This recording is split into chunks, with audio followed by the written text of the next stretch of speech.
Pues muy buenas tardes. Les damos la más cordial bienvenida a el Centro Nacional de Derechos Humanos de la Comisión Nacional de los Derechos Humanos. A nombre de nuestro presidente, el licenciado Luis Raúl González Pérez, les deseamos que sea provechosa esta lluviosa tarde, ¿verdad?, para que valga la pena el sacrificio de venirse mojando por el camino, pero lo importante es que ya estamos aquí. Y, por supuesto, reciban un afectuoso saludo de la directora general de este centro, que es la doctora Julieta Morales Sánchez. Como es del conocimiento de ustedes, dentro de las actividades y las funciones que tiene el Centro Nacional de Derechos Humanos es precisamente el divulgar, el proteger, el garantizar todo lo relativo al respeto a los derechos humanos.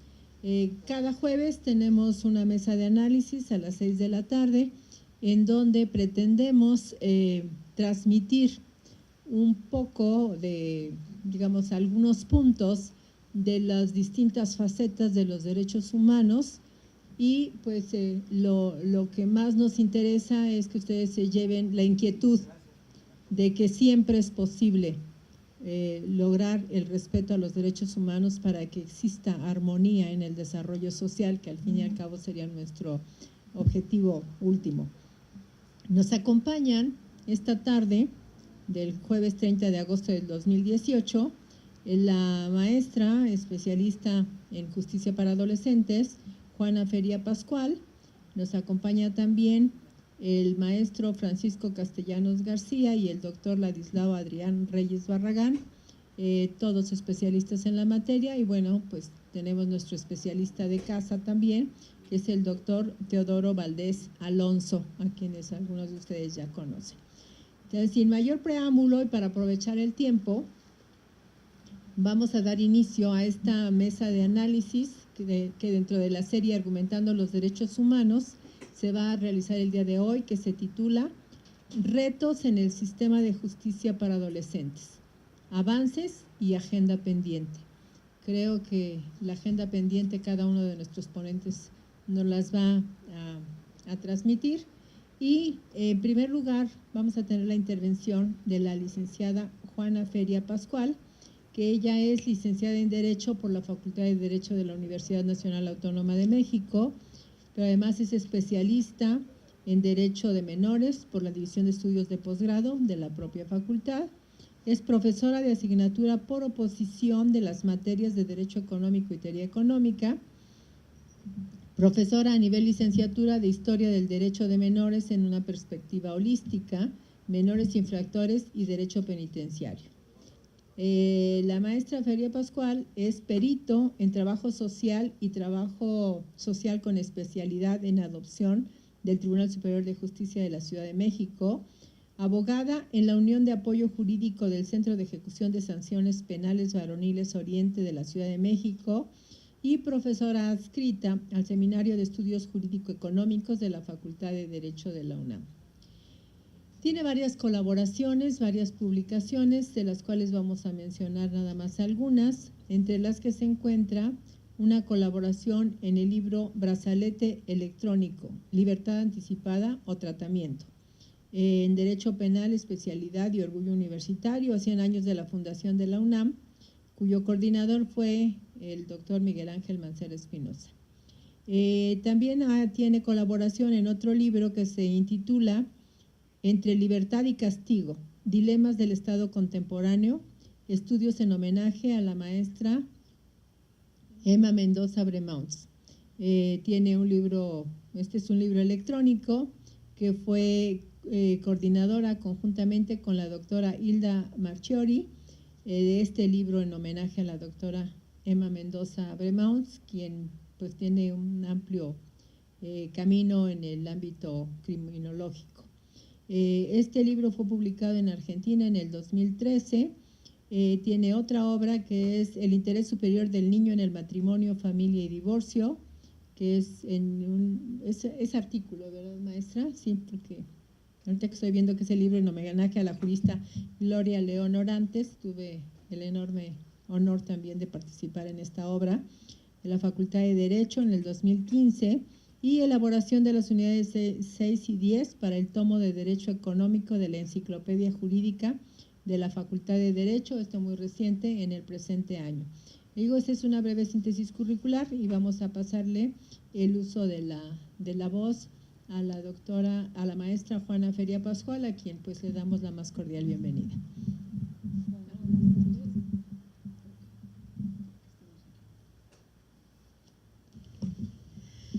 Buenas tardes, es para mí un gusto estar aquí.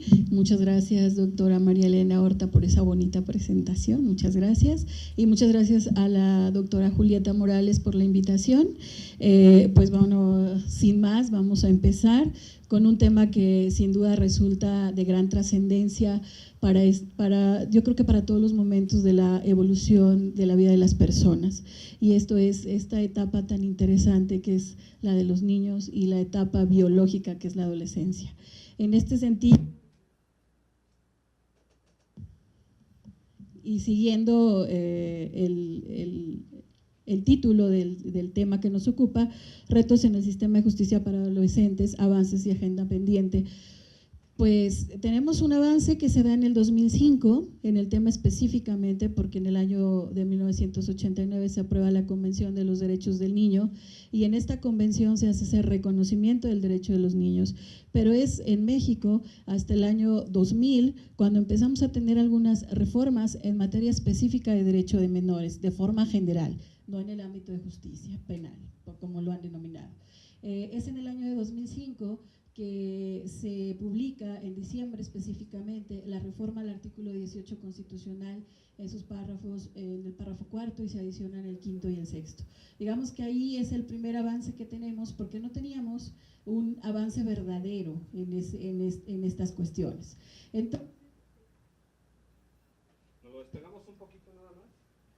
Para que se da este avance en esta materia, y bueno, encontramos que justamente en 2005, y encontramos que pasa mucho tiempo en donde hay una serie de situaciones que no nos dejan claro cómo es la justicia para adolescentes, como ya se denomina en la reforma de 2005. Y entonces eso nos genera una gran incertidumbre jurídica porque no sabemos qué está ocurriendo. Es hasta el año de 2016 que vemos la publicación de esta Ley Nacional del Sistema Penal de Justicia para Adolescentes. Y entonces nos genera también una gran controversia el saber qué es lo que va a ocurrir ahora, ¿no? Teníamos ya una reforma de 2005, por ejemplo, en la Ciudad de México en 2008 se intenta aplicar este nuevo paradigma, se crean las leyes de ejecución locales porque en ese momento así estaba previsto, viene la reforma al 73 constitucional, inciso C, fracción 21, respecto a una legislación única, y bueno, se crea la Ley Nacional del Sistema Integral de Justicia Penal para Adolescentes. Y podríamos decir que representa un avance porque desde la perspectiva de la academia era una gran preocupación el hecho de que, por ejemplo, en la Ciudad de México hubiera la imposición de medidas de duración máxima de 7 años, de 5 años, pero en otros estados se fueran hasta 10 o hasta 15 años, ¿no? En donde pues veíamos que los derechos de los niños no estaban de ninguna manera garantizados ni protegidos de ninguna manera. Entonces, cuando esta ley que prevé un máximo de la imposición de medidas, obviamente establece grupos etarios y a partir de eso establece de qué tiempo será la duración de la medida, estableciendo una duración de medida máxima de 5 años, siento que no se oye nada, ¿sí? De 5 años. Entonces, en ese sentido, encontramos que, la privación de la libertad nunca ha sido, creo que, la mejor opción, ¿no? A pesar de que yo he trabajado en los centros penitenciarios, considero que no es la mejor opción, ¿no? No es lo mejor para nadie. Pero bueno, entonces vemos que de alguna manera esto representa un avance, ¿no? No tenemos ya ese problema, hay una homologación. Ya decimos, bueno, el máximo son 5 años, obviamente vamos a estudiar en qué supuesto se da este máximo de 5 y de 3, ¿no? Entonces, bueno, la ley establece eso.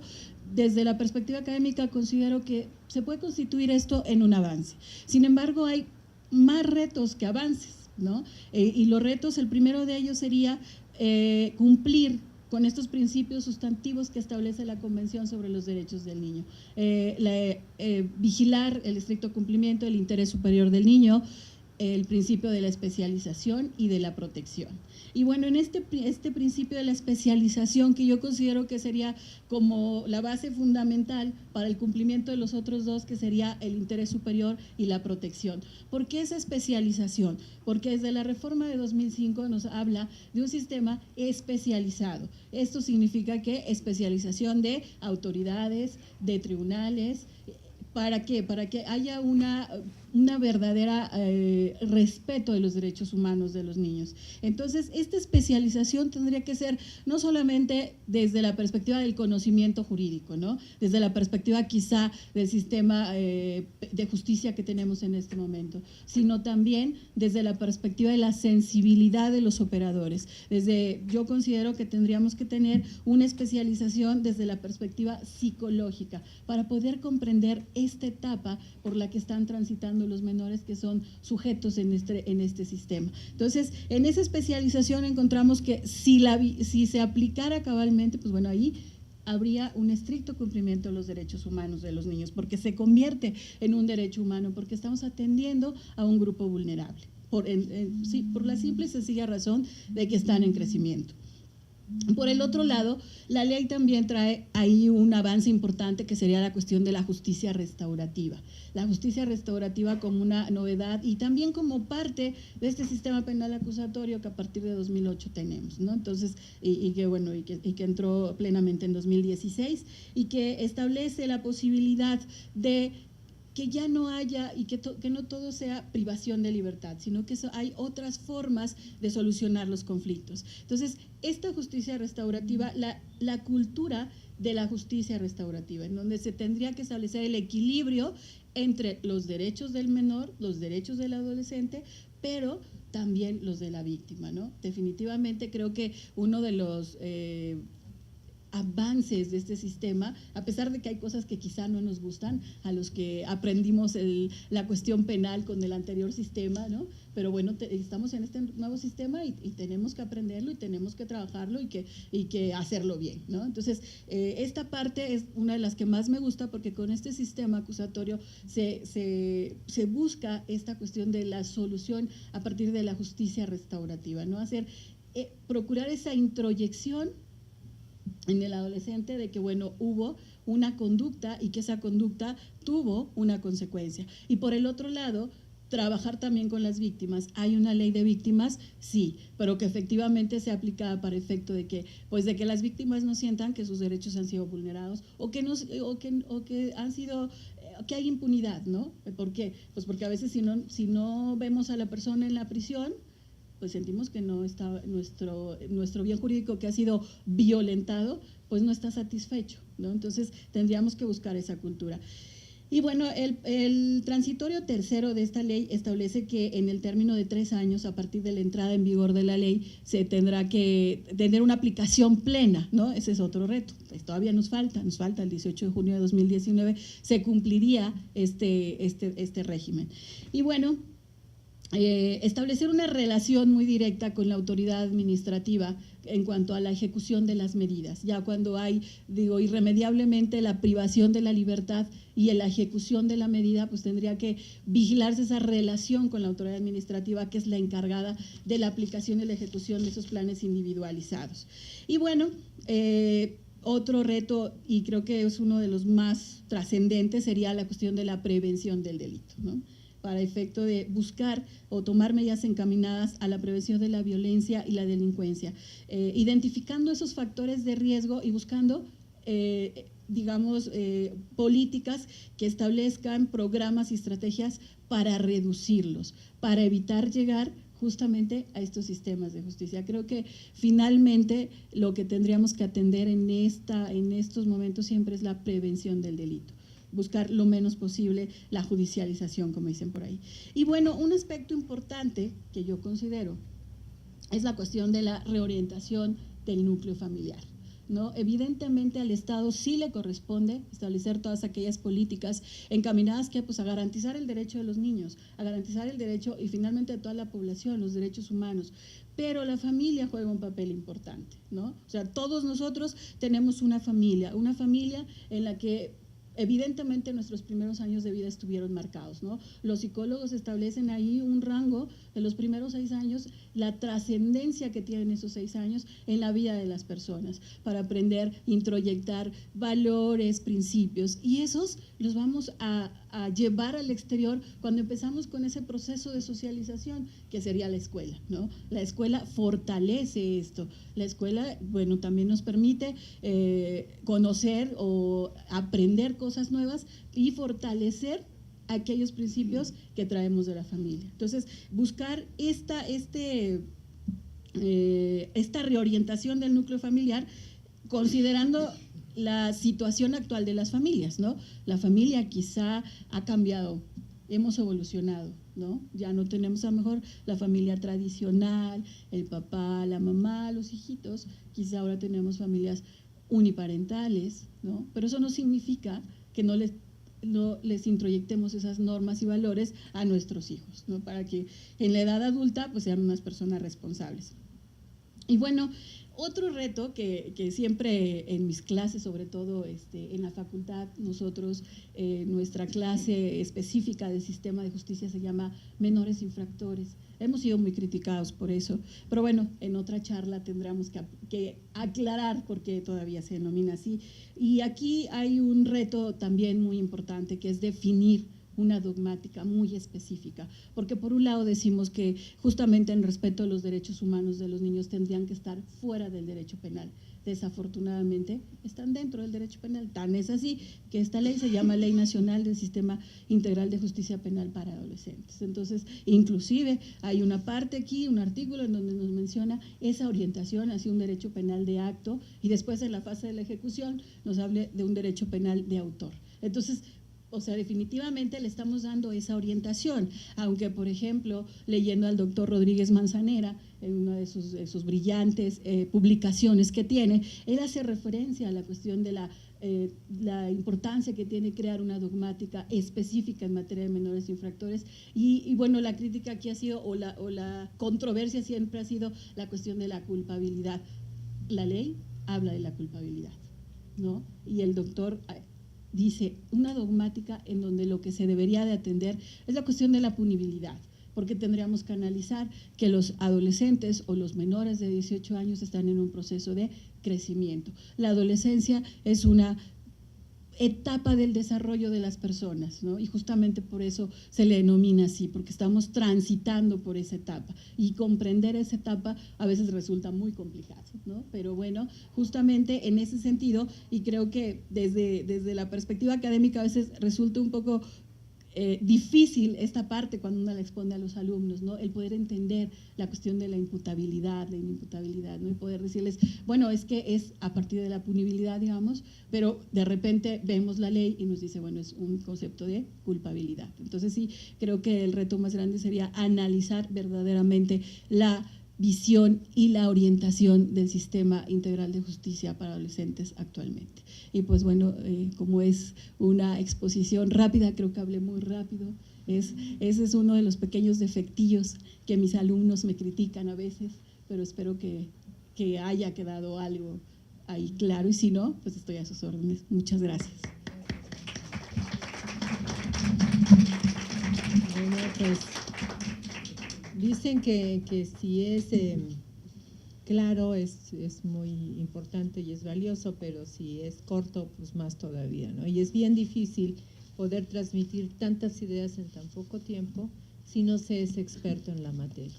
Creo que habrá algunos puntos que posteriormente trataremos con la maestra, y vamos a dar paso a la intervención del doctor Ladislao Adrián Reyes Barragán, quien es profesor investigador de tiempo completo en Derecho Penal por la Universidad Autónoma del Estado de Morelos. Profesor investigador de la Universidad de Quintana Roo en el 2003, realizó sus estudios de licenciatura en Derecho en la UNAM, también es egresado de esta misma institución en la maestría en Política Criminal y doctor en Derecho con la tesis titulada La Administración de Justicia de Menores como Control en México, el Consejo de Menores. Esta obtención del grado de doctor lo fue con mención honorífica, dado la claridad de su trabajo y las aportaciones que realizó por parte del Instituto de Investigaciones Jurídicas y Administración Pública. Su tesis fue premiada por la Suprema Corte de Justicia de la Nación como uno de los mejores trabajos en el 2004. Como libros nos menciona el maestro que tiene La modernización de la Procuración y Administración de Justicia, implementación de los juicios orales en México hacia la justicia oral en el estado de Morelos. Oralidad, derechos humanos y sistema jurídico en el devenir de la globalización, los impactos de la globalización en los sistemas jurídicos contemporáneos. Además, él es articulista en revistas indexadas a nivel internacional, como es el caso de la Revista Latinoamericana de Ciencias Sociales, Niñez y Juventud, la Latin American Review of Social Science, Childhood and Youth, Revista Latinoamericana de Ciencias Sociales, Infancia y Juventud. El maestro, el doctor, ha escrito también otra obra que se llama La genealogía de los niños de la calle y su educación en los centros de internamiento en México. Es un artículo, Derecho y Globalización, la Universidad Autónoma del Estado de Morelos y la Facultad de Derecho y Ciencias Sociales. Aspectos legales fundamentales de los negocios para la inversión en un país, ciencias administrativas, teoría y praxis, y en la revista de la Facultad de Derecho de la UNAM, el Consejo de Menores. En el Boletín de Derecho Comparado del Instituto de Investigaciones Jurídicas escribió el artículo 18 de la Constitución Política de los Estados Unidos Mexicanos y los menores infractores. Esto, bueno, pues dentro de la vasta obra del doctor, que vamos a cerrar con 2 libros. Uno se llama Seguridad Pública y Derechos Humanos del año pasado y La Organización y Globalización también del 2017. Pues con ustedes el doctor Ladislao Adrián Reyes Barragán.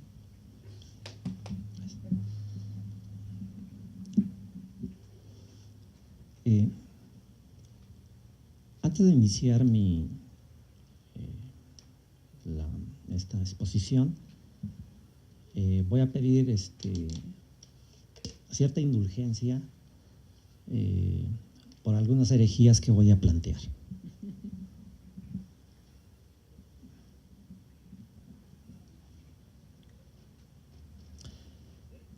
Los menores se inscriben dentro de un Estado de Derecho, y particularmente en un Estado de Derecho la Constitución, la seguridad jurídica, la seguridad pública, los derechos humanos y sociales, la división de poder, la rendición de cuentas, son elementos esenciales en un Estado de Derecho, y particularmente ahí se encuentran los menores. Pero particularmente hoy los menores deben estar dentro de un aspecto que se llama seguridad jurídica, ley escrita, ley cierta. Y en este sentido, la seguridad jurídica implica que los servidores públicos no pueden arrogarse ninguna facultad si no se encuentra estipulada en la ley. Ninguna ley puede tener efectos retroactivos. En el ámbito de lo criminal se estará exactamente a la ley. No hay nada más peligroso que ese extendido axioma que sostiene que hay que consultar el espíritu de la ley o la jurisprudencia.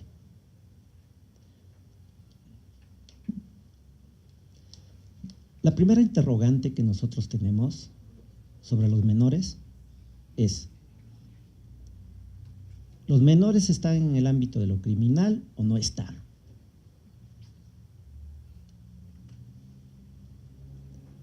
Y el artículo 14 nos dice: en los juicios del orden criminal queda prohibido imponer por simple analogía y aún por mayoría de razón pena alguna que no esté decretada por una ley, dice, exactamente aplicable al delito de que se trata.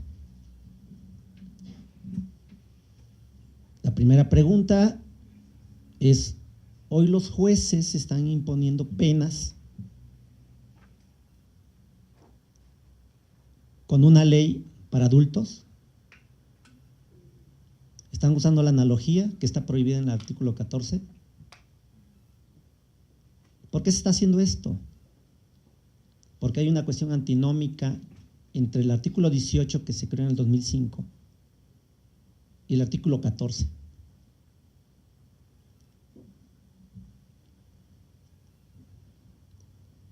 El artículo 18 dice que los autores, dice, lo que se pone como, que la ley señale como delito. Nada más que el Código Penal es para adultos, no es para menores. Yo no sé cómo se pueda dar el estupro entre menores, porque el tipo penal establece que tiene que ser un mayor con un menor. Entonces, ¿cómo punes?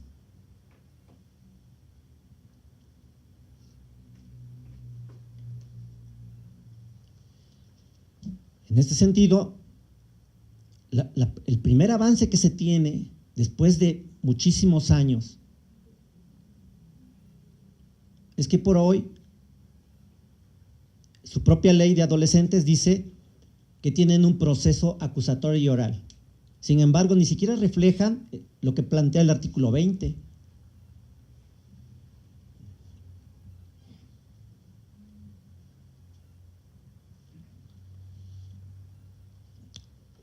Plantea que el proceso penal será acusatorio y oral y se regirá por el principio de publicidad, contradicción, concentración, continuidad e inmediación. La excepción: para los menores no hay ni publicidad, ni contradicción, ni concentración, ni continuidad e inmediación. La excepción está en el cuarto, dice, donde se prohíbe que los menores no pueden tener algunas, por lo menos la publicidad no. Tratándose de menores, la excepción en el artículo 20 dice los menores no pueden estar en ese ámbito.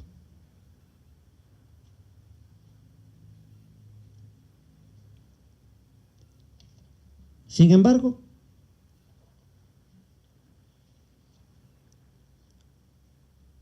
tiene algunos avances, que es la presunción de inocencia. Y sin embargo, su propia ley plantea como supletorias, pero que en el ámbito penal está prohibida esa analogía. Sin embargo, dice, las leyes preverán mecanismos alternativos de solución de controversias. Y en su propia ley nada más lo único que mide es la mediación. Cuando en la propia ley de solución alternativa para la solución de los conflictos plantea 3, que es mediación, conciliación y junta restaurativa. Y su propia ley no la tiene. Sin embargo,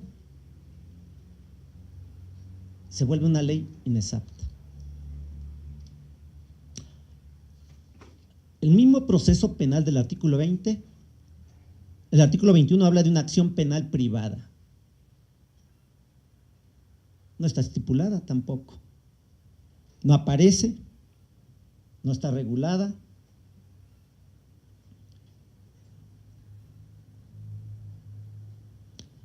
También hay algo muy importante. El artículo 21 de la Constitución, que fue reformada en el 2008, también habla de los criterios de oportunidad. ¿Qué es el criterio de oportunidad?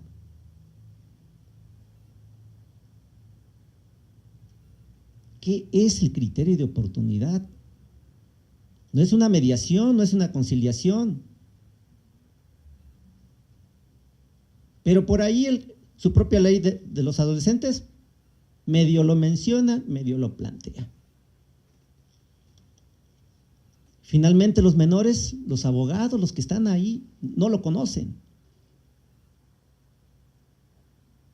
Ese criterio de oportunidad que implica de alguna manera llevar a las partes cuando no se encuentran los elementos suficientes para sujetar al menor a un proceso.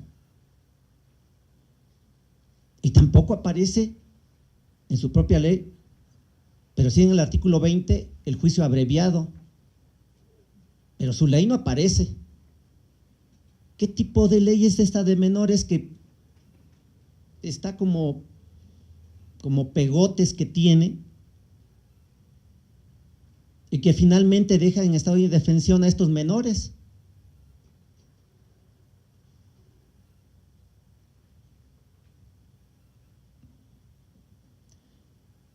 Sin embargo, ¿por qué se requiere un código penal para adolescentes? Porque no le puedes dar la facultad discrecional a un juez de decir, a ver, tú porque tienes de 14 a 16 te voy a poner 3 años en homicidio y de 16 a 18 por el mismo homicidio te voy a poner 5. ¿Con qué criterios? ¿Con su discrecionalidad del juez porque así se le ocurre? ¿Porque se le ocurre? O sea, ¿qué tipo de decisión están tomando los jueces que se dicen del ámbito penal? Efectivamente están en el ámbito de lo criminal porque punen la libertad del menor. ¿O qué más? Es la libertad de un menor. Dime el tipo penal y la pena que yo voy a establecer. 1 mes, 2 meses, 3 meses. Pero dime, yo menor, ¿a qué me atengo? Si no tengo con qué. El de adultos dice que 40 por un homicidio. El de menores, porque tiene la edad de 16 a 18, le voy a poner 5. ¿Con qué criterios? Pregunto.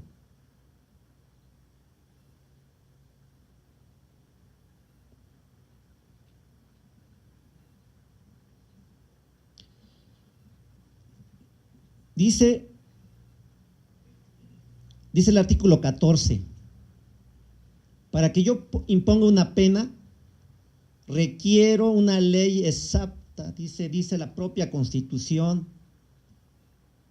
¿A poco el Código Penal es una ley exacta? Es una ley de los adultos. Esa no es una ley exacta. Es una cuestión antinómica del 18 contra el 14.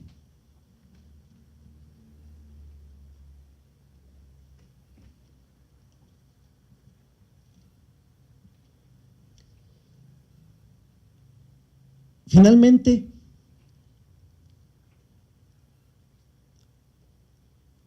ni siquiera se respeta el artículo 19, que establece la prisión preventiva solamente para ciertos delitos.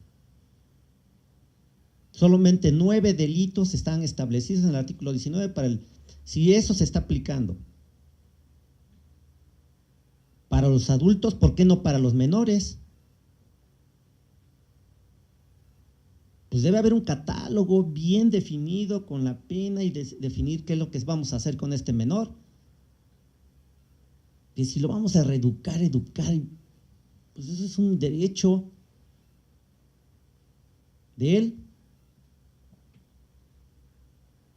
En ese sentido, si nos vamos al derecho penal, vamos a entrar al derecho penal del hecho.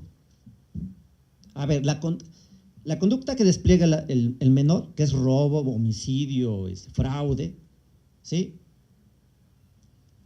El derecho penal del hecho, yo puno por el hecho o la conducta que llevo. Hoy actualmente el menor se le pune por el derecho penal del autor, es decir, porque es de 14 porque es niño de 14 a 16 o porque es de 16 a 18. O sea, yo no estoy diciendo, no siquiera se le pune por la conducta desplegada, por el tipo penal establecido. No, porque es menor, porque tiene esa edad. Eso contradice toda la dogmática penal del sistema. Si me falta, me avisan, ¿sí? Esto se le pune por la peligrosidad del adolescente y se le individualiza de la pena con otros sistemas. Esto ya lo veía desde Garófalo, Ferri, Lombroso, todos los autores. Finalmente dice, de 12 a menos de 14 años no hay privación de libertad, pero sí lo puedo sancionar con 1 año. Y de 14 a menos 16, 3 años de privación de libertad, ¿no? Y después, 5 años. O sea, por autor, es decir, de cómo es el sujeto, por la peligrosidad, por la edad. Eso no puede ser en un sistema, un Estado de Derecho.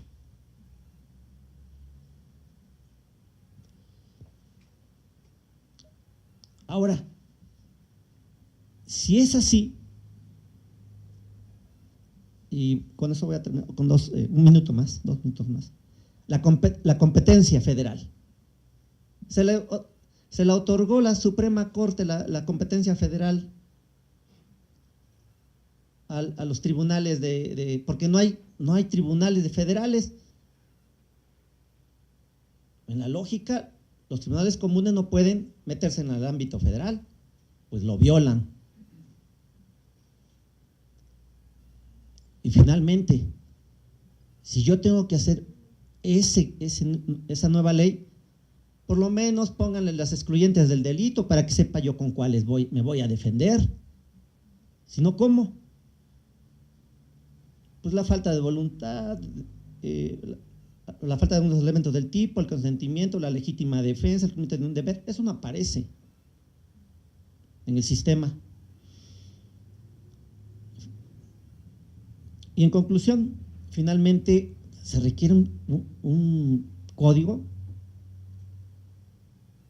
Yo lo dejo ahí. Me parece que estas cuestiones antinómicas que trae la propia Constitución violan todo el sistema de menores. Gracias.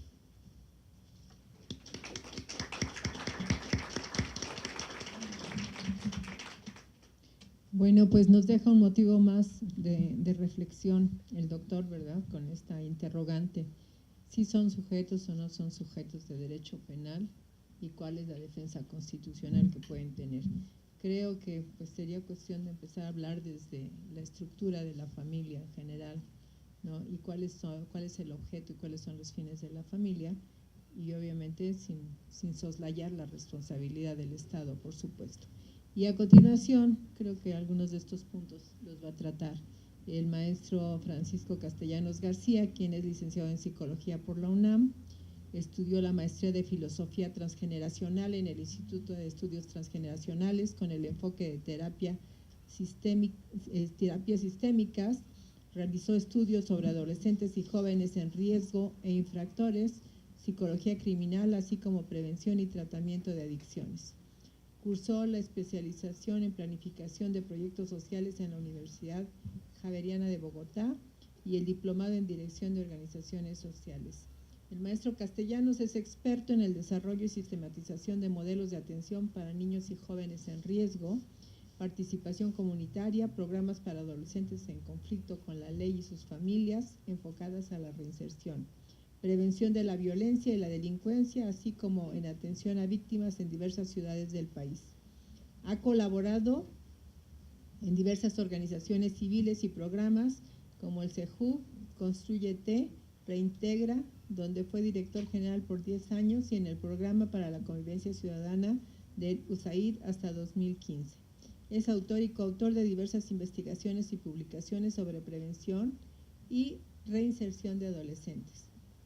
Ha sido profesor de posgrado en el Instituto Nacional de Ciencias Penales, en la Universidad Iberoamericana y la Universidad del Valle de México, expositor en conferencias nacionales e internacionales y consultor en organismos internacionales como el PNUD, la UNICEF, el ACNUR y Defensa de Niños Internacional. Actualmente el maestro Castellanos es director de vinculación interinstitucional en la Secretaría Ejecutiva del Sistema de Protección Integral de Niños, Niñas y Adolescentes de la Secretaría de Gobernación. Desde ahí participó en el equipo que elaboró la Ley Nacional del Sistema Integral de Justicia Penal para Adolescentes en 2016 y ha colaborado para la instalación de 22 comisiones estatales para su implementación. Con ustedes el maestro Castellanos García. Muy buenas noches a todas y a todos. Me da un gusto estar aquí. Un agradecimiento a la Comisión Nacional de Derechos Humanos por interesarse siempre en estos temas y compartir la mesa con mis colegas. Como ustedes verán en mi currículum, bueno, pues yo vengo más bien del área técnica, no jurídica, y también el planteamiento quizás en algunos puntos será diferente a los compañeros, con todo el respeto que de la mesa, pero pues es la posibilidad de generar el debate y plantear nuestros puntos de vista.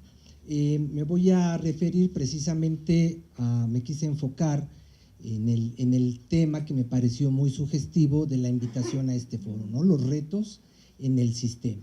Bueno, yo creo que uno de los principales retos, le quiero mover y no me da. ¿Para dónde? Ok, ya. Yo creo que uno de los principales retos precisamente en estos momentos es precisamente la transformación en los conceptos y en la visión de lo que hoy tenemos como sistema de justicia. Hemos pasado por una historia larga, ¿no? En el modelo correccional de hace un siglo, que inclusive en el lenguaje popular la gente a la fecha sigue diciendo los muchachos se van a la corre, cuando ese modelo dejó de existir porque en 1972 se generó la ley del sistema tutelar, o ya que estaba el sistema tutelar y fue derogado en el 92 con la ley para el tratamiento, la gente decía de nuevo, siguen yendo los chicos al tutelar, y ya era un sistema basado en el tratamiento. Y ahora que tenemos una ley que habla sobre los sistemas de protección integral de derechos, seguimos diciendo que son menores infractores, cuando la ley y la doctrina actual habla de adolescentes, no de menores, que quiere significar pues precisamente una categoría diferente, ¿no? Y es tan importante reelaborar el lenguaje que nos da las bases de la ley precisamente para entenderla y para aplicarla en todas sus dimensiones, en el ámbito legislativo, en la política pública y también en todo lo que tiene que ver con el sistema social.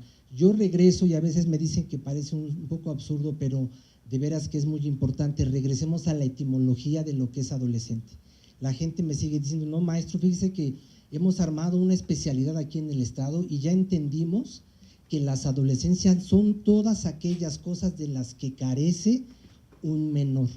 Y yo les digo, no vuelvan a ir a esa capacitación, porque en la etimología de la adolescencia nos habla de las personas que están en desarrollo y nunca lo ven como una limitante, no es adolescente con C de lo que falta, es adolescente con ese C del que está creciendo y se está desarrollando, y esa es la base para entender un concepto de adolescentes como sujetos de derechos específicos por la etapa de desarrollo. Y cuando nos pasamos ya no al tema del concepto adolescente, sino de la persona y del sector de los adolescentes, la gente, los jueces, los ministerios públicos ni siquiera saben que en este país hay casi 13 millones de adolescentes, que la mitad de ellos son mujeres, casi la mitad son hombres, y que la mayoría están en situación de pobreza, y que eso marca la población objetivo de la cual estamos hablando. Y en ese sentido hay 3 millones de ellos, por ejemplo, que no asisten a la escuela, cuando hemos dicho que en esta sociedad el principal derecho es a la educación y es el vehículo para que vivan en la sociedad.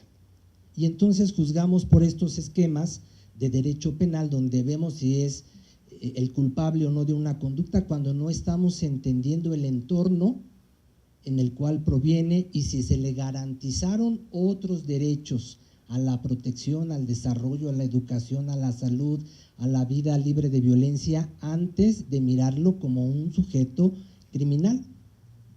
Esa es la propuesta que el sistema quiere modificar. Aquí hay algunos datos, no me voy a detener por el tiempo, cuál es el perfil, las condiciones, porque estadísticamente es un tema que requiere su atención, que el perfil de los adolescentes se ha ido modificando en los últimos años y que tenemos adolescentes que cada vez más han entrado en condiciones de violencia muy aguda, muy crítica y en tipos de delitos cada vez más graves. Esto no es lo que sucedía hace 10 años. Cada vez tenemos más adolescentes en delitos graves, secuestros, daños contra la salud, delincuencia y homicidios. El índice de homicidios es cada vez mayor en el sistema y eso nos habla de las condiciones sociales que vive el menor, que están inclusive más allá de la familia. Yo no estoy en desacuerdo que la familia forma parte de lo que hay que hacer con los adolescentes y de la prevención, pero no es la responsable del aula de violencia. Es la que está tratando de contener todas estas condiciones y no le podemos depositar la responsabilidad del cumplimiento y la garantía de los derechos de lo que sí tiene que hacer el Estado y sus instituciones bajo un esquema de protección integral. Entonces me voy a saltar un poquito, les voy a dejar esos datos. Ya se habló de la reforma de justicia, que forma parte de toda la reforma del sistema penal en México, y que su objetivo fundamental no es la aplicación de un buen método jurídico, no es que el abogado defensor defienda muy bien, ni que el juez decida muy bien, ni que el Ministerio Público procure muy bien la justicia. El objetivo de la justicia, como lo marca el artículo 5 de la Constitución, es la reintegración social del adolescente, la reintegración familiar, la reintegración a la escuela, a una vida libre de violencia, a sus derechos. Ese es el objetivo de todo el sistema, y todos los actores en cada una de las etapas del procedimiento caminan hacia ese objetivo, que es la reintegración, ¿verdad? Entonces necesitamos, bueno, no voy a saltar esto, tenemos inclusive recomendaciones del Comité de Derechos del Niño posteriores a la convención y posteriores a todos los tratados internacionales, Beijing, Riad, etcétera, etcétera, que nos hablan sobre la justicia, de por qué es importante entender al adolescente en su circunstancia, y que una persona que está en la edad de los 12 a los 18 años se debe considerar el principio de la autonomía progresiva. ¿Por qué se hizo una distribución en 3 etapas etarias para la aplicación de la medida de privación de la libertad en esta ley? Porque se consideró, en base al principio de la autonomía progresiva, que un adolescente, no un menor, un adolescente de 12 a 14 no debe estar de ninguna manera en una condición de privación de la libertad, por su etapa del desarrollo, no por el delito cometido, por la etapa del desarrollo y su contexto y la garantía de sus derechos. Que uno de 14 a 16 puede estar hasta 3 años, y que uno de 16 hasta 18, 5. Una discusión tremenda que hemos tenido durante años, precisamente cuando veíamos en el panorama anterior, en donde todos los estados tenían edades diferentes y tiempos diferentes para aplicar la medida de privación de la libertad. Desde 5 años en Morelos quiso ser muy vanguardista, no sé si recuerda el maestro, 3 años cuando se hicieron la modificación, les llegó el caso del Ponchis, la presión social, y lo subieron a 5, como la Ciudad de México. Pero Aguascalientes tenía hasta 20 años de privación de la libertad y Chihuahua 15, y todo en aras de esta contradicción por garantizar sus derechos y basado en una doctrina de la protección. ¿A quién se le ocurre, digo yo, en su sano juicio, que creer que 20 años de privación de la libertad garantizan los derechos de quién? Entonces era esta esquizofrenia de la que yo llamaba en esa época, que teníamos que ir modificando. Entonces los principios de protección integral derivados de la Convención de los Derechos del Niño son los que nos dicen que un niño es sujeto de ser protegido de todos sus derechos, aunque se encuentre en un contexto de atención por haber cometido un delito, ¿verdad? Y eso lo veíamos, por ejemplo, en los centros de privación. Yo dirigí un centro de privación de la libertad aquí en la ciudad, en ese momento como sociedad civil, no como gobierno. Y en ese momento, si garantizábamos, por ejemplo, el derecho a la salud o a que lo atendiera el odontólogo, las autoridades nos cuestionaban porque decían, ya están consintiendo ustedes a estos delincuentes, déjenlo que no, ya el derecho privado, el derecho sancionado ya fue la libertad, pero no es la alimentación, hay que ver cómo es la alimentación adentro, pero no es la salud, y hay que ver cómo es la salud adentro de los centros. Y el derecho sancionado es la libertad, no la vida libre de violencia, y hay que ver, y eso no ha bajado y lo vamos a seguir encontrando a la fecha, cómo se viola el derecho a la vida libre de violencia de los adolescentes internos. ¿Qué ha pasado después de la ley? Ya se dijo que está la ley, yo he estado cercano a todo el proceso. Miren, después de la ley lo que fue es lo siguiente, que hay que considerar que hay una ley que además encubre y se hermana con la ley de justicia, que es la ley de derechos de niños, niñas y adolescentes. Esto se sustenta en el cuarto constitucional, con la reforma de derechos humanos, que incluye en el cuarto constitucional el principio del interés superior, es decir, la protección de todos los derechos para las niñas, los niños y los adolescentes, y excluimos el vocablo menor por ser un vocablo que generaliza. Todo es las personas abajo de los 18 años, no importa si es hombre o si es mujer, como si fuera lo mismo. Las niñas, los niños, las mujeres adolescentes en prisión no pasan las mismas situaciones que los varones. Esto está totalmente documentado. Las etapas del desarrollo van variando. Esto ha sido una reflexión inclusive del Comité de Derechos de los Niños. Por eso ya no hablamos solamente de niños o de menores. Hablamos de primera infancia, de 0 a 5, de etapa escolar, de 6 a los 12 y de adolescentes, y hacemos la diferencia entre hombres y mujeres, y hacemos también la diferencia si tienen condiciones especiales, discapacidad, procedentes de una etnia o quizás con una preferencia sexual distinta, etcétera. Hay que entender este principio del interés superior que está en ambas leyes, que no se contrapone. Y esta primera ley general de derechos de niñas, niños y adolescentes crea un sistema nacional para la protección de los niños, que es el máximo órgano de decisión para la política pública en todos los temas que incumben a las niñas, a los niños y a los adolescentes, incluyendo la justicia. No aparte de este sistema. Lo preside el presidente de la República, los 32 gobernadores, 8 secretarios de estados, el presidente de la Comisión de Derechos Humanos del IFETEL y 8 representantes de la sociedad civil, porque han sido las organizaciones de la sociedad civil que han impulsado las reformas y el concepto de derechos de los niños en México y en el mundo, y son los que llevaron a cabo e impulsaron la Convención de los Derechos de los Niños.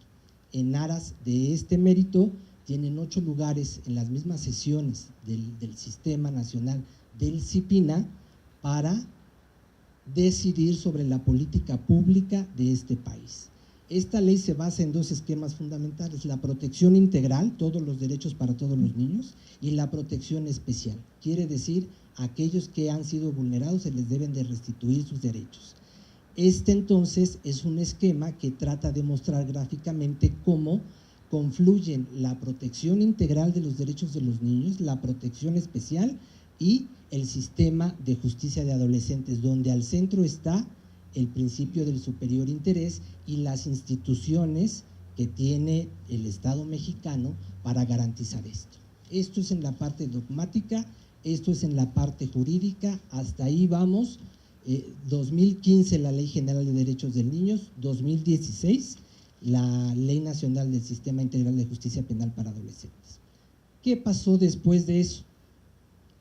Hay un acuerdo del Consejo Nacional de Seguridad Pública del 2016 en el que crea un grupo específico para desarrollar la estrategia integral y la aplicación de esta ley, que lo preside el Secretariado Ejecutivo del Sistema Nacional de Seguridad Pública. Está la Procuraduría, está la Subsecretaría de Prevención del Delito, está la Secretaría Ejecutiva del CIPINA donde laboro, está el órgano desconcentrado de Prevención y Readaptación Social, la Procuraduría de Protección Especial de Niñas y Adolescentes, que aún forma parte del DIF, y la Comisión de Atención a Víctimas, para que la aplicación de la ley tenga la perspectiva de víctimas.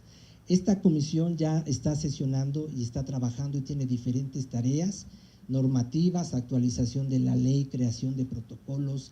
Se está conformando la 5ª Conferencia de Autoridades Administrativas para la ejecución de medidas, que es uno de los transitorios que viene en la ley, el impulso a proyectos que vienen del Fondo de Apoyo a la Seguridad Pública y que se destina, por ejemplo, para fortalecer los centros de internamiento o la especialización.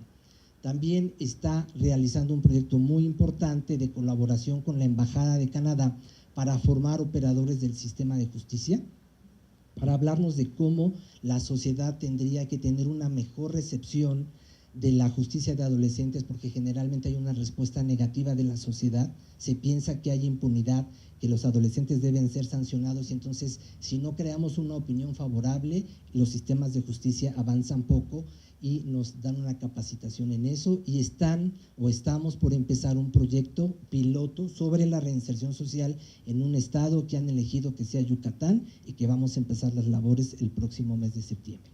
Y para garantizar, ustedes saben que entonces hay una ley, es una ley nacional, pero la justicia se aplica en los estados. Entonces, toda la dimensión de la justicia y la aplicación estatal se tiene que hacer mediante la aplicación de la ley por parte de todas las autoridades, de los jueces, de los ministerios públicos, de los defensores de ejecución de medidas, de métodos alternos y de la policía, como dice la ley, más todas las autoridades de un sistema integral que garantizan otro tipo de derechos, y que es lo que están haciendo las secretarías ejecutivas de los CIPINAS estatales, de los sistemas de protección integral. Quiere decir salud, educación, cultura, el Instituto de la Juventud, el propio DIF, etcétera, que tienen que atender por ley y porque está basado en un sistema de protección. Eso es protección integral. Todas las instituciones trabajan para garantizar los derechos de todos los adolescentes en conflicto con la ley, y entonces estamos generando estas comisiones. Llevamos 22, esa es una tarea que nos ha tocado en el CIPINA, nos faltan 10 estados, llevamos, como ya se decía, 2 años y no hemos alcanzado todavía las tareas, ¿verdad? ¿Qué más se está haciendo? La ley habla de un sistema de información en justicia de adolescentes, todavía no está. Lo que hemos es entablado un diálogo con el INEGI para que se ponga en marcha la construcción de este sistema de justicia. Este grupo constituyó un comité de expertos que están asesorando al grupo de trabajo, que son 7 personas de organizaciones sociales y de organismos internacionales. Y finalmente, pues el enfoque es de adolescencia con un enfoque de derechos humanos basados en este tema. Miren, para cerrar este tema les quería compartir, porque el tema era avances y desafíos, ¿verdad? ¿Qué dice la sociedad en torno a cómo vamos en los temas de la justicia? Hay un observatorio, se llama el Observatorio Libertad en Comunidad, que ustedes pueden consultar en internet, del Instituto de Justicia Procesal Penal, que ha desarrollado la siguiente información.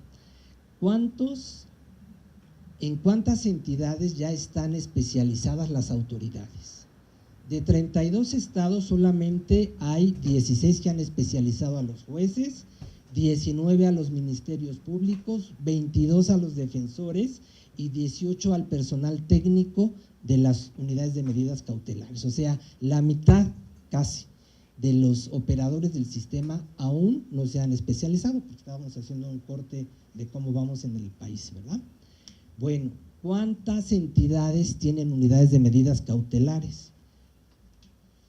Donde no existe hay 3, donde sí existe hay 18 y 11 que no le reportan, que además es un dato muy curioso porque como es un observatorio ciudadano, las entidades no contestan y no sabemos si sí o si no, pero el tema es que no hay información sobre este dato. ¿Qué está pasando con los criterios de excepcionalidad? Por ejemplo, aplicación de medidas cautelares por parte de los tribunales, 15 estados sí lo hacen, 14 no y 3 no hay información. Soluciones alternativas en los tribunales, 19 sí lo hacen y 13 no. Soluciones alternativas de los UMECAS, 21 estados sí lo hacen, 11 no. Terminación anticipada, que se hablaba hace rato, 20 estados sí lo aplican, 22 no lo hacen. Hay un proceso muy importante también en la ley de justicia, en donde las organizaciones sociales que están apoyando Reintegra, todas las Reintegra, Reinserta, Renace, muchas que trabajan en la ocupación de los adolescentes, en la atención de las adicciones, colaboran con autoridades. Bueno, formalmente, ahí están los artículos de la ley donde se habla sobre participación de organizaciones coadyuvantes y el 81 sobre convenios con otras instituciones. En este observatorio solamente hay 8 entidades que han firmado convenios. Estos modelos que yo decía, por ejemplo, del sistema de Canadá, prácticamente el 90, el 100% en algunas ciudades, para la ejecución de las medidas, para el seguimiento y la atención en la reinserción social, no lo aplican las instituciones del Estado, lo aplican las organizaciones privadas. Inclusive también centros de privación de la libertad, donde los que llevan la metodología del trabajo son organizaciones con apoyo. Aquí queremos hacer todo y no dejemos que las buenas prácticas que se tienen se están haciendo, por ejemplo. Entonces, es un tema muy interesante. Entidades con enfoque diferenciado en la justicia, esto que decía, a ver, ¿quiénes reportan que están haciendo una atención diferenciada entre hombres y mujeres? Solamente 15 estados, 17 no. ¿Quiénes hacen alguna atención especial por condición de discapacidad de origen étnico? Solo 19. Ninguna reporta alguna atención específica para jóvenes de la comunidad lésbico, gay, transexual, etcétera. Yo creo que no han de llegar al sistema, por eso no están, ¿verdad? O no ha de ser un problema el tema de la identidad sexual en la etapa de la adolescencia y supuestamente pues no debe de llegar al sistema. O sea, no hemos alcanzado a ver precisamente el enfoque integral. Ya acabé, ¿verdad?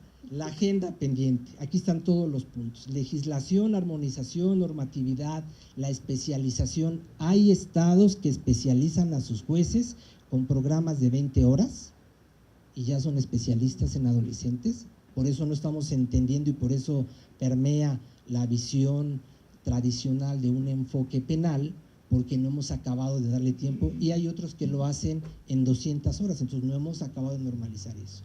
Todas las políticas públicas, por ejemplo, en materia de ejecución de delitos.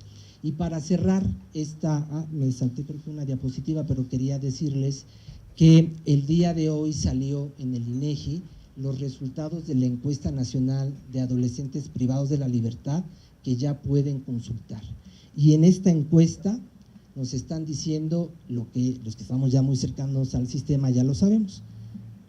Más del 70% de los adolescentes están siendo, se les está otorgando una medida alternativa a la prisión. Quiere decir que solamente un 30% están quedando libres. Tenemos que evaluar si efectivamente las medidas en libertad están logrando la reinserción. De eso no hay información. Y dos, los adolescentes encuestados en los centros de internamiento siguen reportando que donde más sufrieron violación a sus derechos, particularmente en forma de violencia, fue al momento de la detención, quiere decir la policía que los detuvo, y en el momento del internamiento, quiere decir los que cuidan la seguridad en los centros. Esos son varios de los puntos que están pendientes en este tema. Muchas gracias.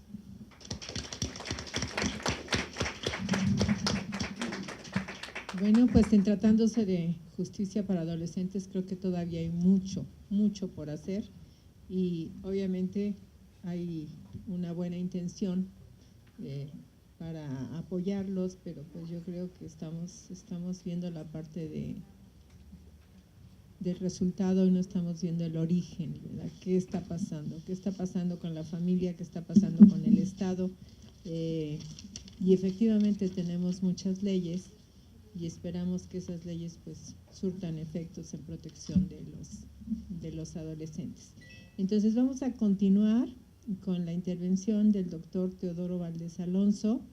Él es médico cirujano, egresado de la Facultad de Estudios Superiores de Zaragoza, de la Universidad Nacional Autónoma de México, maestro en Administración por la Facultad de Contaduría y Administración de la propia UNAM, profesor de Semiología Médica y Técnicas Exploratorias en las clínicas de la Facultad de Estudios Superiores de Zaragoza, coordinador de clínicas médicas de la FES Zaragoza, médico de servicio en el Centro de Tratamiento para Varones de la Dirección General de Prevención y Tratamiento para Menores, jefe de Departamento de Criminología en el Centro de Diagnóstico de la Dirección General de Prevención y Tratamiento para Menores, subdirector técnico del Centro de Diagnóstico de la propia dirección y director de diversos centros en la Dirección General de Prevención y Tratamiento para Menores.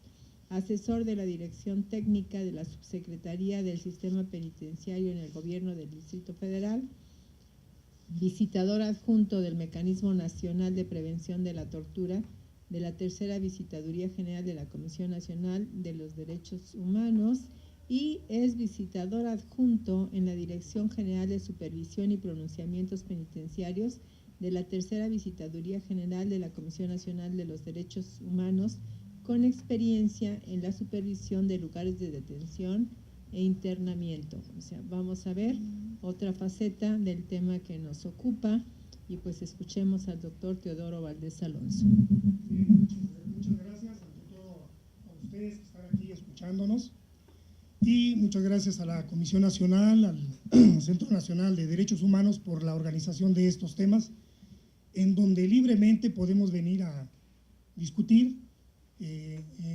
las diversas ideas, los temas que haya pendientes sobre algunos asuntos de relevancia nacional.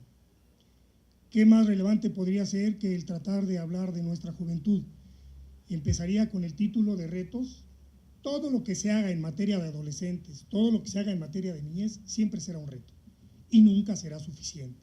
De tal modo que incluso lo bien hecho hasta ahora, el reto es hacerlo realidad.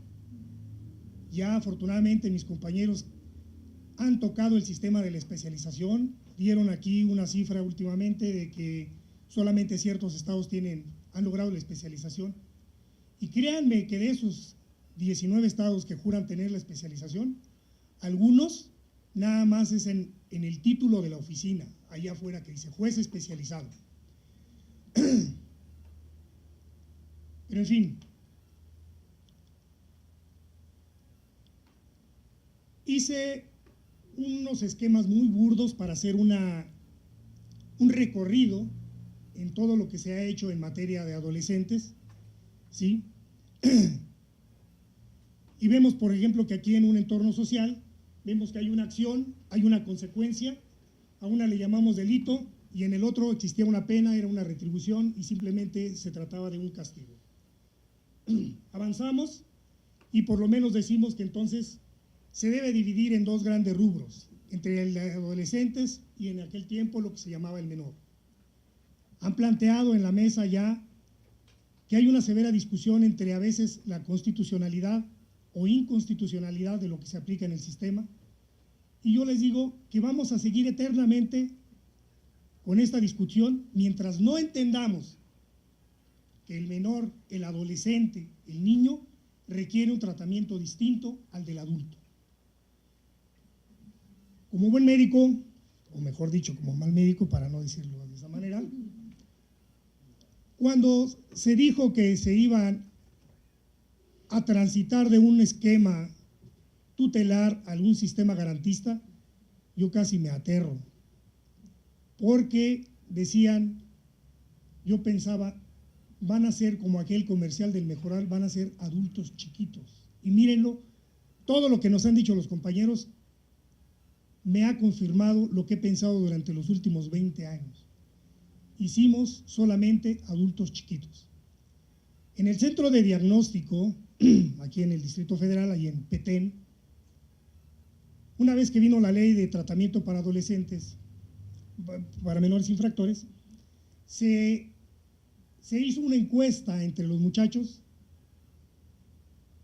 y elegí el tema de la defensa porque ¿qué otro derecho más inmediato podría tener un adolescente que el hecho de una buena defensa? El centro proporcionaba en su alcance la educación, la salud, todo lo demás, pero ¿qué pasaba con la defensa? Ojo, el 90% de los internos no conocía a su defensor. El 5% lo había conocido 3, 2 o el día previo a la audiencia.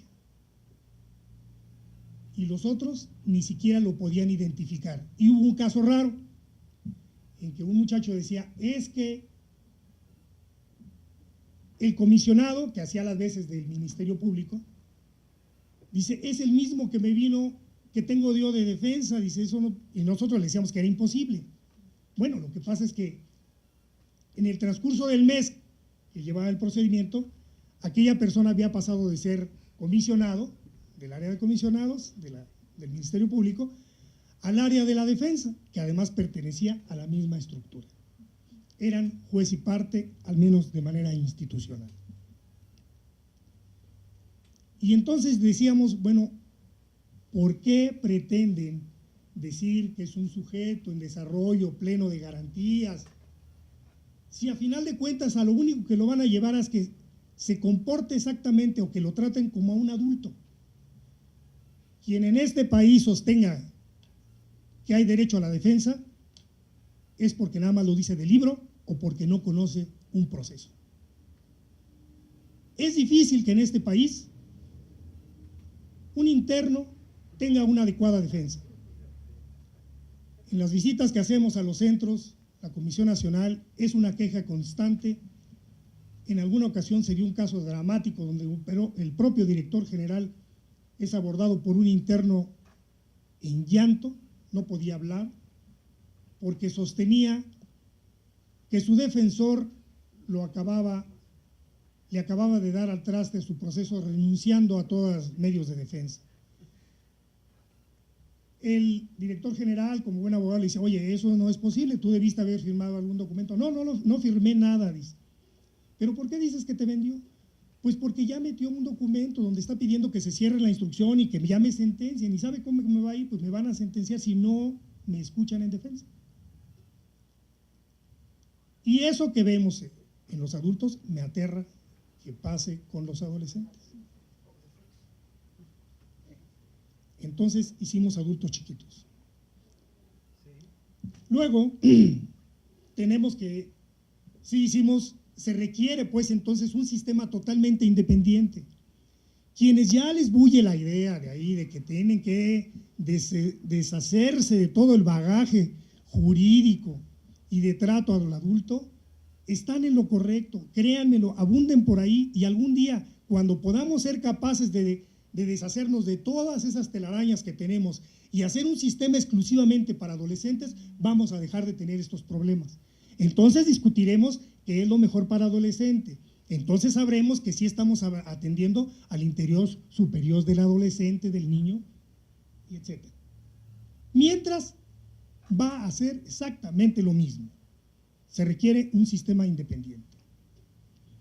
Afortunadamente hay una separación de hombres y mujeres. Desafortunadamente en este sistema a las mujeres les ha tocado perder en todos los sentidos. Como son la minoría, a las mujeres les dan lo que sobra del presupuesto para los adolescentes. En general, el 5% de la población penitenciaria de unos y otros son mujeres. Ese 5% no le alcanza a nadie para darle un médico, para darle un trabajador social, para darle una psicóloga, para darle nada. El médico visita ese centro un día a la semana porque como son menos, no requieren tanta atención. La psicóloga va y aplica las pruebas cada 3 semanas porque cuando se le juntan, entonces ya va y aplica sus baterías. El dentista no viene porque, oiga, por una obturación no voy a venir hasta acá, ¿verdad? Entonces van cada 2 meses, cuando ya le juntaron 3 obturaciones. Y si ojalá el propio dentista supiera cuántos dolores de muela causaron durante ese tiempo, a lo mejor se irían más rápido. Los recursos siempre para la mujer van a ser mucho más restringidos, definitivamente. Por ahí se dio un caso patético en donde en un centro, a nosotros nos acompaña la comisión local cuando vamos a hacer una visita. Y en un lugar el compañero de la estatal, que ya había trabajado con nosotros aquí en la Nacional, me iba diciendo, doctor, no sea tan severo al juzgar nuestro centro, mire, nada más tenemos 3 niñas y por 3 niñas tenemos que sostener todo este sistema en donde hay psicólogos, trabajadoras sociales, médicos, compra de medicamentos, mantenimiento de las instalaciones, seguridad y custodia, todo el resto aquí. Entonces yo en broma le dije, oiga, pero entonces, si nada más tienen 3 y tiene todo ese equipo, voy a encontrar 3 niñas que seguramente cuando salgan de ahí van a querer imitar a la Madre Teresa de Calcuta. Llegamos y mal negocio, dicen, mal empieza la semana para quien ahorcan el lunes. Apenas presentan a la directora, una mujer muy joven, y lo primero que me presume es que ella venía de recibir una capacitación en el centro de San Luis Potosí, dependiente del órgano administrativo, y que ella había aprendido todas las técnicas de seguridad. Que Dios mío, usted fue a aprender a pintar una raya amarilla, a que se agache el interno, que ponga las manos atrás y que camine, y que cuando se encuentre alguien de frente se ponga contra la pared, y a eso le llama seguridad. Dijo, y no me cabe la menor duda que podrá ser una medida de seguridad para un cierto tipo de gente, pero no para un adolescente. En fin, lo tomamos como una charla previa al trabajo propiamente. Ingresamos a la dirección, me toca en turno, de acuerdo a quien iba de responsable en ese momento de nosotros, me toca hacer la entrevista de la directora, y a los 10 minutos tocan la puerta y era un compañero mío. Toca y me dice, ¿podrías venir un momento? Sí, ¿qué pasó? Es que tenemos a una de las niñas golpeada. ¿Cómo golpeada? No puede ser. Sí, está golpeada. Y para no hacerles el cuento largo, la niña estaba golpeada. Cuando le digo a la señora directora, lo primero que me dice es, imposible, porque ayer salió a consulta precisamente al hospital y nadie me reporta que tenga absolutamente nada. Oiga, como en las buenas series, mejor llame a su abogado y todo lo que diga de aquí en adelante puede ser usado en su contra. La niña efectivamente había sido golpeada por una custodia. Era una conducta a juzgar por los resultados posteriores que era tolerada por las autoridades. Afortunadamente en ese caso la comisión estatal que nos iba acompañando tomó el caso, se emitió la recomendación y lo primero que hicieron fue cesar a la persona y someter a un proceso interno por vía de mientras, hasta donde me quedé, al personal de seguridad y custodia que atendía a esas personas. Bien, entonces el hecho de que a veces tengan pocos internos no siempre es la solución, pareciera contradictorio el asunto. Y afortunadamente esta separación se plasma actualmente en el régimen legal que existe y hay una separación entre propiamente el adolescente y el adulto joven, es decir, aquel que habiendo cometido la conducta en minoría, es decir, en la adolescencia, se le procesa hasta que se le detiene, pero ya siendo adulto. Pero eso, como siempre les he dicho, está bien en el papel, ahí está bonito, en la página 76 de mi cuaderno, ahí está bien establecido. Hoy por hoy, ningún centro lo hace. Por más que te digan que tienen 5 dormitorios y que cada dormitorio es para 30 y que ahora nada más tienen a 5 cada uno de ellos, al final de cuentas, ¿sabes qué hacen? Los juntan a todos en un solo dormitorio porque así nada más ocupan un solo custodio. Así de sencillo. Entonces no lo hacen, lo reportan en el papel, te lo reportan en los informes, te dicen que hay un dormitorio para los adultos mayores. Bueno, es más, hay una resistencia enorme a conceder la visita conyugal al adolescente. Es un severísimo problema. Y cuando les dices, lo primero que es que nadie lo ha pedido. Nadie lo ha pedido.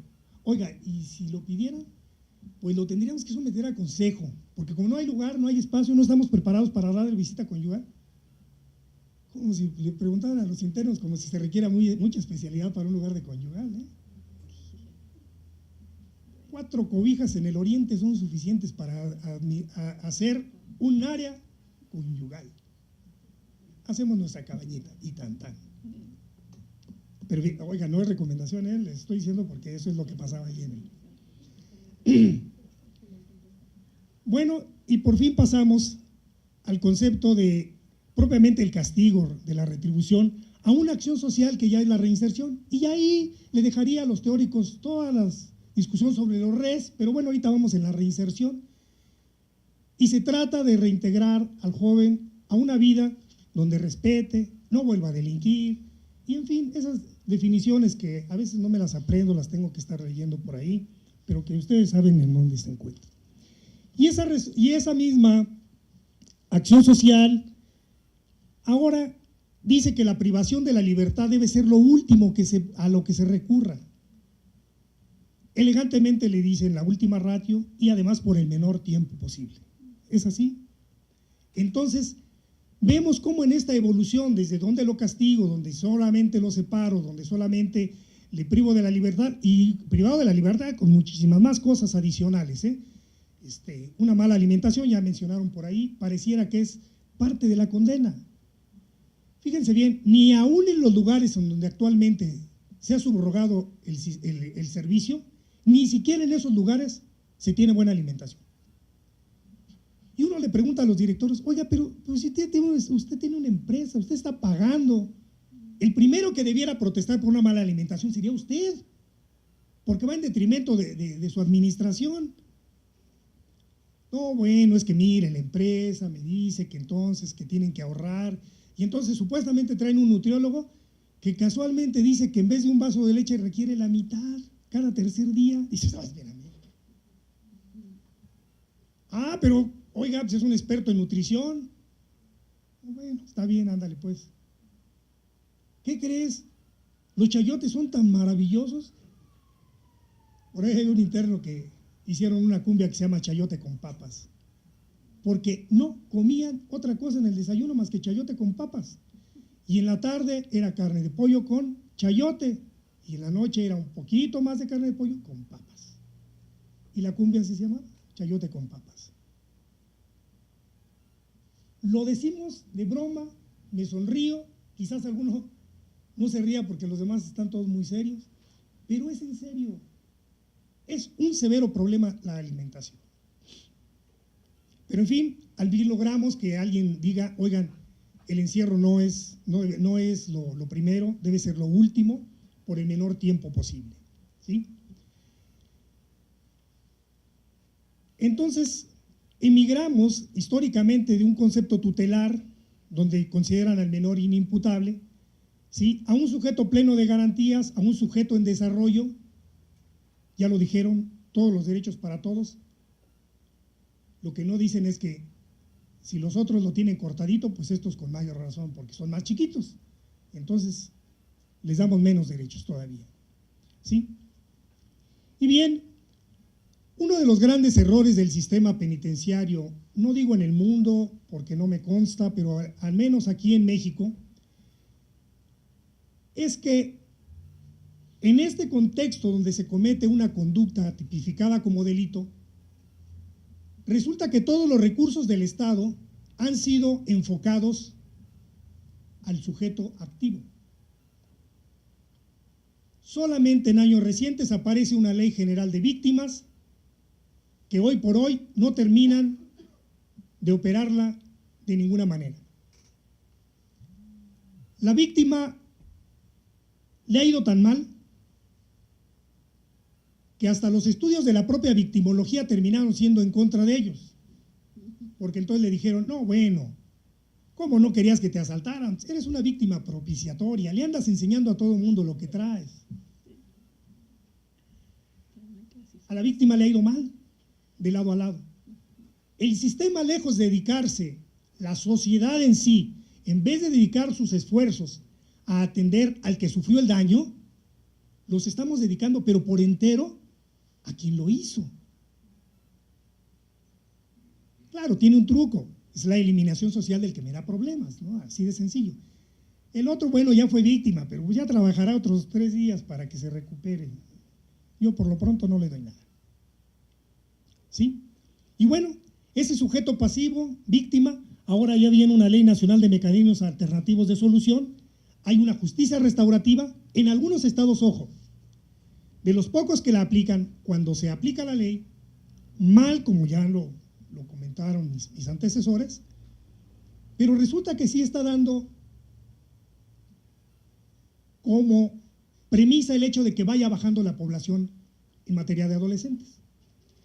Hay centros actuales, hay estados que actualmente tienen 30, 20 internos, 4, 5 niñas, 3 niñas, por ahí visité recientemente un estado, una sola niña tenían ahí.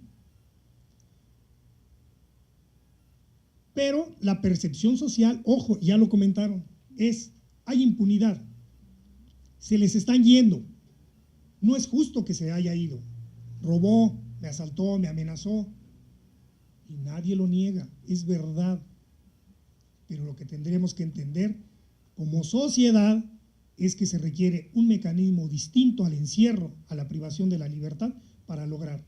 Y ojo, me ha tocado en turno trabajar en ambos sistemas. Y si en alguno hay la esperanza de corregir, cuando pensé la ponencia quise evitar esa palabra, pero no puedo. porque ya dijeron que se le quedó a la correccional, ¿no? Ahí a San Fernando, a la corre. De hecho, los corregendos son todos aquellos que están en el sistema de adultos y que pasaron alguna vez por San Fernando. ¿Sí? Si hay algún lugar donde enmendar el camino, donde reencauzar, se sorprenderían toda la iniciativa que tiene esa gente. Donde reencauzar sus potenciales es en los adolescentes. Y cuanto más temprano sea la acción del Estado sobre ellos, es mucho mejor. Bien, y eso me lleva justamente a estos retos y a esta agenda pendiente. Ya les dije, cualquier cosa que se haga en materia de adolescentes siempre será un reto. Y un reto hoy por hoy es hacer por lo menos realidad lo que tenemos. Mal hecho, bien hecho, medianamente hecho. Está ahí y tiene cosas buenas, nadie lo podrá negar. Pero si al menos eso pudiéramos hacer una realidad, otro gallo nos cantaría. Y bien, lo primero, la especialización. Una vez aparecidas las reformas, la Comisión Nacional se dio a la tarea de hacer una evaluación de cómo iba la implementación del sistema, mucho antes de que se hiciera el comité o esta comisión que se hizo, ¿sí? Y resulta que efectivamente encontrábamos agentes del Ministerio Público, para empezar, que no admitían que alguien de la Comisión Nacional fuera a entrevistarlos. ¿Cómo? Yo soy el MP, maestro. O sea, como que a título de qué. Es que mira, aquí traigo mi credencial, la que todo lo puede, menos con mi mujer, no sé por qué. Pero bueno, no nos querían dar ni siquiera las entrevistas. Pero cuando ya aceptaban, después de algunos remilgos, por ahí algunas pláticas, en mi lenguaje son amenazas soterradas, de que si no me las das, vas a ver, te va a ir mal. Pero bueno, ese es otro cantar. Ya cuando te las dan, te das cuenta que la especialización nada más era en el membrete, efectivamente. El señor ayer era el Ministerio Público de la Mesa 5, adscrito al juzgado no sé qué, en el turno X. Y hoy amaneció con que es el Ministerio Público especializado en materia de adolescentes. ¿Qué tal? Claro que está especializado, ahí dice, mira. Y así como ese, estaban todos los que pasamos. Había unos que les había pasado de noche, no sabían bien a bien de qué se trataba, el sistema no empezaba. La especialización judicial. Cuando hablamos de estos temas y de la privación de la libertad en el ser humano, créanme que mucha gente interviene, pero el sistema judicial es muy reacio a participar. Ellos prefieren seguir en la nube, estudiando los detalles de cómo está escrita la ley para aplicarla. ¿Sí? Y no hay manera de moverlos de ahí. Ah, bueno, pues la ley prevé que haya un juez de control, dice un tribunal de enjuiciamiento, nunca lo menciona, por cierto, nada más dice juez. Cuando encuentren la palabra juez solito, se refiere al juez instructor. Y hay un juez de ejecución y hay un magistrado. Somos tan buenos aquí que todo esto, ustedes que saben de derecho, tiene una filosofía. El juez de control, el juez de garantías, nada más determina única y exclusivamente la constitucionalidad de mi detención, la legal detención. Párenle de contar. En teoría, lo que él actuó no debiera conocerlo el instructor para no viciarse y en fin, toda esa cosa, todos esos choros que se oyen bonitos allá en el aula. ¿Sí? Y el juez de ejecución no le debiera importar la sustanciación y el desarrollo, sino solamente la pena que le fue impuesta y vigilar que ésta se cumpla. ¿Es así? Pues no. Resulta que hay estados que dijeron, oye, ¿qué hacemos? Ya todo el mundo tiene nuevo sistema. Pues, ¿de quién de tus jueces es el más chavo? Como para que tenga más acercamiento con los jóvenes. Pues fulano, tráetelo.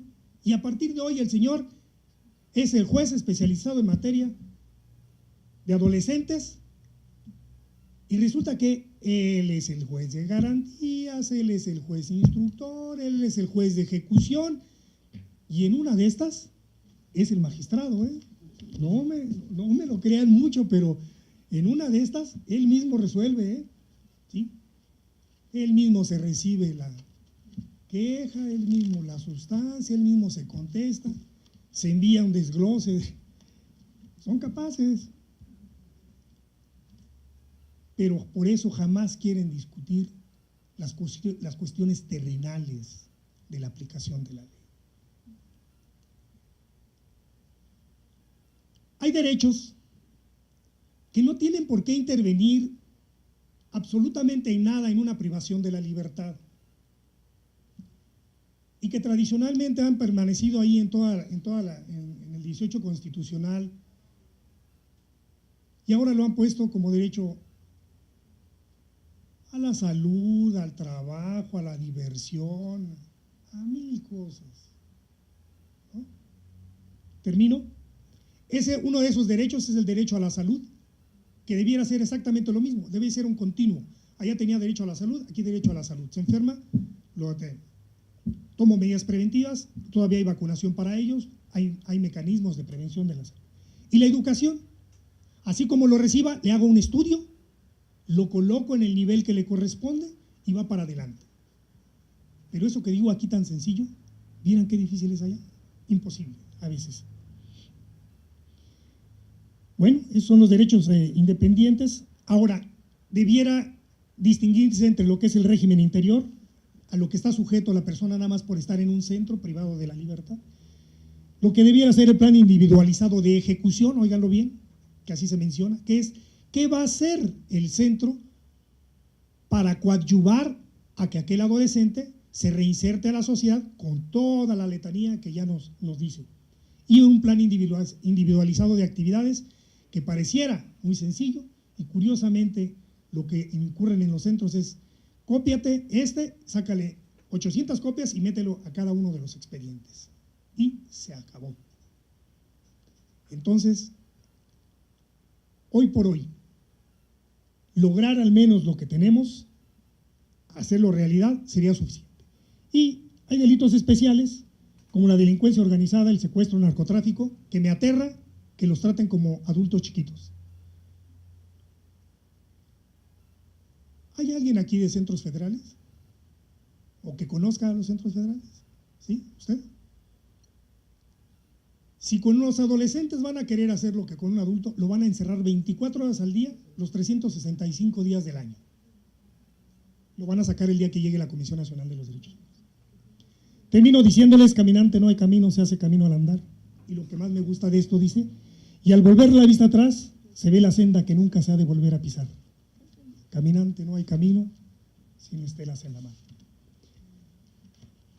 Con los adolescentes, nada de lo que hagamos será nunca suficiente para lograr con ellos lo mejor que sea posible. Si hoy por hoy, al menos logramos lo que está plasmado, mucho habremos logrado con ello. Muchas gracias.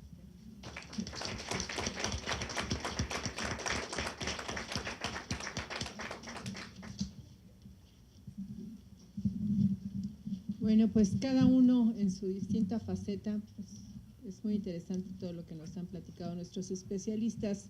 Pues vamos a otorgarles, a entregarles una constancia a nuestros participantes en esta mesa de análisis que dice: la Comisión Nacional de los Derechos Humanos otorga la presente constancia a, en este caso, al doctor Teodoro Valdés Alonso, visitador adjunto de la tercera visitaduría, por su valiosa participación como ponente en la mesa de análisis, retos en el sistema de justicia para adolescentes, avances y agenda pendiente, dentro del ciclo Argumentando los Derechos Humanos, que se celebró el 30 de agosto de 2018 a las 18 horas en el auditorio del Centro Nacional de Derechos Humanos, y lo firma la doctora Julieta Morales Sánchez, directora general de este Centro Nacional. Muchas gracias, doctor. Muy amable. En los mismos términos le entregamos este reconocimiento a la maestra especialista Juana Feria Pascual. Mil gracias, maestra, por su gentileza. En los mismos términos al doctor Ladislao Adrián Reyes Barragán. Doctor, pues esperamos que usted continúe también con estas investigaciones. Y al maestro Francisco Castellanos. Castellanos García, y como ustedes lo pudieron percibir, es un luchador que está precisamente en el campo de